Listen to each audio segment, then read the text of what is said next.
4 তারিখের পর মানুষ বলে দেবে যে দিদি ঘুম পেয়েছে বাড়ি যা। হ্যাঁ, এমনই কিন্তু মন্তব্য আবারও করে বসলেন দিলীপ ঘোষ।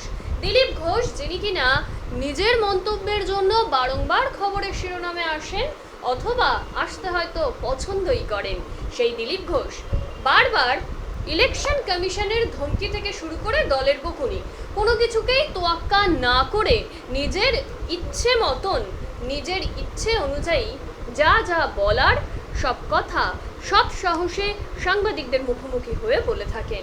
ঠিক সেরকমই বারংবার দলের বকুনি থেকে শুরু করে ইলেকশন কমিশনের শোকজ সব কিছুকে তোয়াক্কা করে আবারও পুনরায় মন্তব্য করে বসলেন মুখ্যমন্ত্রী মমতা ব্যানার্জিকে উদ্দেশ্য করে। মমতা ব্যানার্জি তিনি নন্দীগ্রামে সভা করতে গিয়ে বলেছিলেন যে মানুষ চাইলে নত হয়ে সরে যাব। সেই প্রসঙ্গেই কিন্তু দিলীপ ঘোষকে দেখা গেল মন্তব্য করতে। সেই প্রসঙ্গেই দিলীপ ঘোষ জানালেন যে তিনি বুঝতে পেরেছেন 4 তারিখের পর মানুষ তাকে সরিয়ে দেবে, আর সেই কারণেই তিনি সসম্মানে সরে যেতে রাজি হয়ে গিয়েছেন। সসম্মানে জনগণের সামনে স্বীকার করেছেন তিনি নত হয়ে সরে যাবেন। অপমানিত হয়ে সরে যাওয়ার চেয়ে সসম্মানে সরে যাওয়াটাই তার জন্য ভালো বলে হয়তো তিনি মনে করছেন, আর সেই জন্যেই দিলীপ ঘোষ কিন্তু আবারও এই মন্তব্যই করে বসলেন। নন্দীগ্রামে অশান্তি নিয়ে দিলীপ ঘোষ বললেন, দক্ষিণবঙ্গে যেখানে ইলেকশন হচ্ছে সেখানেই এরকম ঘটনা ঘটছে। তৃণমূল বুঝতে পেরেছে যে তার কোথাও চান্স নেই। ভোটারদের, কর্মীদের ভয় দেখিয়ে আটকানোর চেষ্টা কিন্তু তৃণমূল বারংবার করছে। আমরা প্রতিটি লোকসভায় কিন্তু দেখে এসেছি এমনই ঘটনা। অভিযোগের তীর বারবারই তৃণমূলের দিকেই উঠে আসছে। কোথাও হচ্ছে বিজেপি এজেন্ট আক্রান্ত, তো কোথাও খুন। ঠিক সেরকমই নন্দীগ্রাম প্রসঙ্গেও দিলীপ ঘোষ কিন্তু মন্তব্য করেছেন। তিনি আরও কি বললেন শুনে নিন।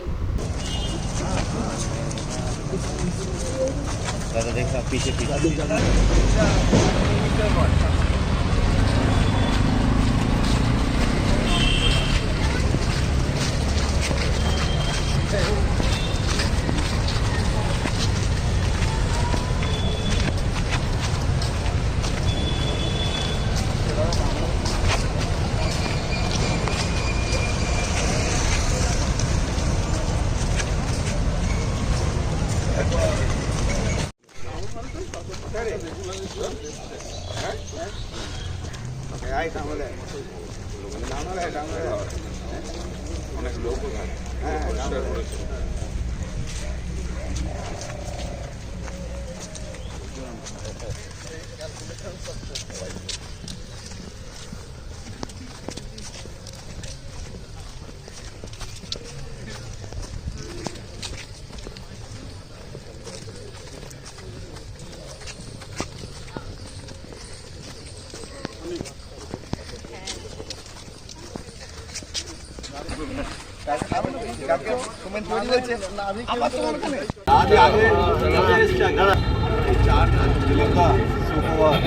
সুপ্রভাত, তোমরা লাইনে আছো এখনো?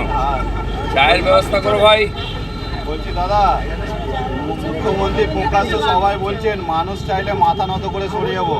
মমতা ব্যানার্জি এই কথা প্রকাশ্যে বলছেন, তাহলে কি কোথাও এক্সিট রুট খুঁজছেন কি ভাবছেন?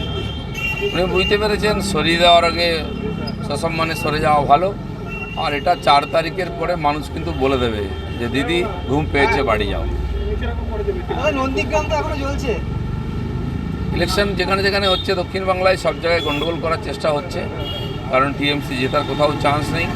গণ্ডগোল করে ভয় দেখিয়ে ভোটারদেরকে, আমাদের কর্মীদের যাতে না বেরোয়, লোকে ভোট না দেয়, কিন্তু এইসব করে কিছু আটকাতে পারবে না। এই হিংসা ফিংসা যা করার এইবার ইলেকশন করে নিচ্ছে, এরপরে আর পশ্চিমবাংলায় কেউ এরকম করতে পারবে না।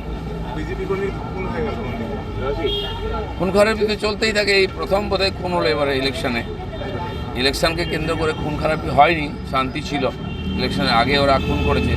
একজন 56 বছরের মহিলাকে যেভাবে নৃশংসভাবে হত্যা করা হয়েছে, তো পশ্চিমবাংলায় মহিলাদের কী সুরক্ষা আছে এটা বোঝা যাচ্ছে। সম্মান প্লাস আপনারা শুনেছেন বাংলাদেশের একজন এমপি এখানে ট্রিটমেন্ট করতে এসেছিলেন, তিনিও খুন হয়ে গেছেন নিউ টাউনে।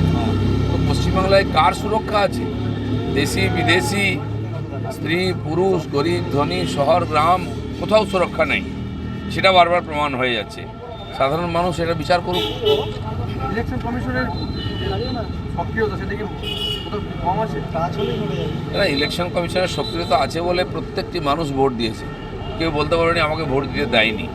কিন্তু সাধারণ আইন শৃঙ্খলা রক্ষা করার কাজ তো ইলেকশন কমিশনের নয়, তার জন্য পুলিশ প্রশাসন তো রয়েছে, তারা তার চলে যায়নি কোথাও, তারা ঘুমিয়ে পড়েছে কি?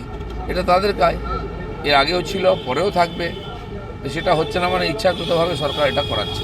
দিলীপ দা, প্রধানমন্ত্রীকে সরাসরি চ্যালেঞ্জ ছুড়ে দিচ্ছেন মমতা বন্দ্যোপাধ্যায়। তিনি বলছেন জায়গা আপনি ঠিক করুন, মঞ্চ আপনি ঠিক করুন, আমাদের মধ্যে ডিবেট হোক। কেন প্রধানমন্ত্রীর কোনো কাজ নেই, ওদের মধ্যে ফালতু লোকদের সঙ্গে ডিবেট করবেন? যাদের কোনো কাজ নেই ডিবেট করতে যায়, আমাকে ডিবেট করতে দেখেছেন কোথাও? আমরা কাজ করি সাধারণ মানুষের সঙ্গে দেখি, প্রধানমন্ত্রী তাই করছেন। আর প্রধানমন্ত্রী কী করছেন তার হয়ে বলবে সাধারণ জনতা। দাদা, গরু পাচার চক্রের অন্যতম পান্ডা এনামুলের সংস্থার টাকা দেখা যাচ্ছে যে দেবের সিনেমায় ইনভেস্ট করা হয়েছিল, পরে যদিও বলছেন যে দেব সেই টাকাটাকে ফিরিয়ে দিয়েছেন। দেখুন, এসব তথ্য প্রমাণ আছে বলেই ইডি সিবিআই ডাকছে বহু লোককে, ওনাকেও ডাকা হয়েছে। এখন জবাব দেবেন উনি, তথ্য প্রমাণ যদি থাকে কোর্টে গিয়ে তার জবাব দিতে হবে। সেগুলো এক্সপোজ হয়েই গেছে, দেখা যাক। সেই পাঁকেতে যারা ঢুকেছে না, টিএমসি পার্টিতে যারা গেছে তাদের গায়ে কালি লেগেছে, বলতে পারবে না কেউ। তো সেই জন্য ঠিক করুন ওরা কোথায় থাকবেন, কী করুন। দাদা, আজকে তো কলকাতার রাজপথে সাধু সন্তরা রাজপথে নামছেন, মানে যে সনাতনী বিতর্ক, মমতা বন্দ্যোপাধ্যায়ের মন্তব্য, তার পরিপ্রেক্ষিতে প্রতিবাদ। পশ্চিমবাংলার সমস্ত মানুষ, সমস্ত পেশার মানুষ কোনো না কোনোভাবে তারা প্রতারিত, বঞ্চিত, তারা প্রতিবাদ করেছেন। বাকি ছিলেন সাধু সন্তরা, মমতা ব্যানার্জি তাদেরও অসম্মান করেছেন। তারা বুঝতে পেরেছেন আজকে মঠ মন্দির চালানো মুশকিল টিএমসি থাকলে। মঠ মন্দিরের জায়গা লুট হয়ে যাচ্ছে, সম্পত্তি লুট হয়ে যাচ্ছে, সাধু সন্তীরা মারা যাচ্ছেন। গঙ্গাসাগর যাওয়ার সময় পুরুলিয়াতে এখানে সাধুদের উপরে আক্রমণ হয়েছিল, মারা হয়েছিল তাদেরকে, সে দৃশ্য আমরা দেখেছি। তো হিন্দু ধর্ম, হিন্দু সংগঠন, সন্ন্যাসীদের জীবনের সুরক্ষা, ধন সম্পত্তির সুরক্ষা আজকে পশ্চিমবাংলায় নাই, তাই বাধ্য হয়ে তারা রাস্তায় নামছে।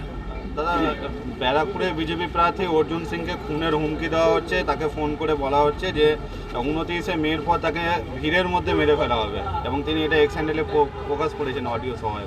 দেখুন, ওখানে তো মারপিট চলতেই থাকে, ঝুট ঝামেলা। আর পশ্চিমবঙ্গে কেউ সুরক্ষিত নয়, যদি এরকম হয়ে থাকে তাকে সুরক্ষা দেওয়া উচিত। চলো চা খাও।